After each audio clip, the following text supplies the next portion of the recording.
இந்த ஸ்லோகம் ஸ்ரீமத் நிகமாந்த மகாதேசிகன் இயற்றிய ஸ்ரீஸ்துதியின் 7வது ஸ்லோகம்.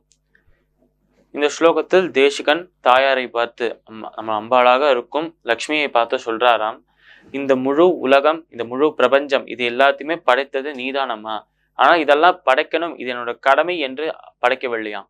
இது எல்லாமே ஒரு விளையாட்டாக இருக்கு, இது எல்லாமே ஒரு லீலையாக இருக்கு என்று படைத்தாளாம் தாயார். அவ்வளவு கருணையோடு இருக்கிறாயம்மா என்று சொல்றாராம் தேசிகன்.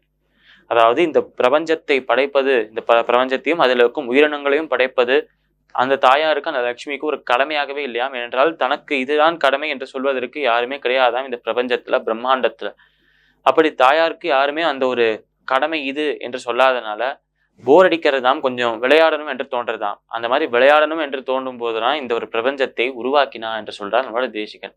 ஆனால் இந்த பிரபஞ்சம் உருவானதும் அதில் நம்மை போன்ற மனிதர்களை உருவாக்குவதும் அந்த மனிதர்களுக்குள்ள முக்குணங்களை நிரப்புவதும், சத்வகுணம், ரஜோகுணம், தமோகுணம், இந்த 3 குணங்களை கொண்டு இந்த முழு பிரபஞ்சத்தையே உருவாக்கியிருக்காளாம் நம்மளோட தாயார்.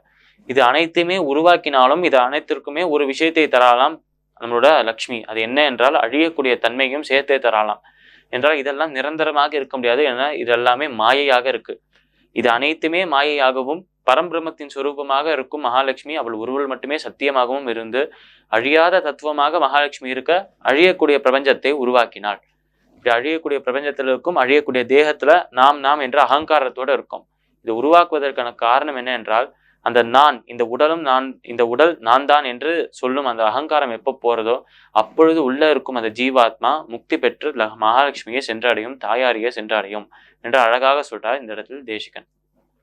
இந்த ஸ்லோகத்திற்குண்டான விளக்கம் இதுவே. இப்ப நம்ம நேற்றைய தினத்தின் நீதி கதையின் தொடர்ச்சியை காண்போம்.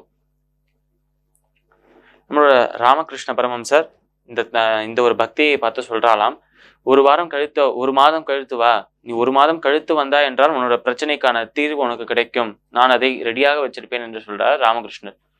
இதை கேட்டோடனே இந்த ஒரு அம்மையாரும் கிளம்புறாலாம். அங்கிருந்து கிளம்பிட்டு 1 மாதம் கழித்து திருப்பி வராலாம் தட்சிணேஸ்வரத்துக்கு. ஒரு மாதம் கழித்து இங்க தட்சிணேஸ்வரத்துக்கு வந்துட்டு அங்க கேட்கறலாம் ராமகிருஷ்ணனை பார்த்து, என்ன ஆச்சு, என்னோட குழந்தைக்கு அந்த இனிப்பு சாப்பிட்ற பழக்கம் இன்னும் போகவே இல்லை, அந்த இனிப்பை அவன் அதிகமாக சாப்பிட்டு கொண்டே இருந்தான் என்றால் அவனுக்கு சர்க்கரை வியாதி, சர்க்கரை நோய் வந்துடும், அதனால அவன் வாழ்க்கையில் ரொம்ப கஷ்டப்படுவானே, ஏதோ தீர்வு வச்சிருக்கேன், ஏதோ மருந்து வச்சிருக்கேன் என்று சொன்னேலே, அது ரெடியாக இருக்கா, தயாராக இருக்கா என்று கேட்கிறாளாம் அந்த ஒரு பக்தை. அப்பொழுது ராமகிருஷ்ணன் கொஞ்ச நேரம் பொறுமையாக இருக்கலாம். ராமகிருஷ்ணன் பொறுமையா இருக்கிற சமயத்தில் ஆரம்பத்தில் ராமகிருஷ்ணனை பார்த்த சம்பவத்திலிருந்து இப்போ வரைக்கும் நடந்தது எல்லாமே ஞாபகத்துக்கு வர்றதுதான் இந்த ஒரு பக்தைக்கு.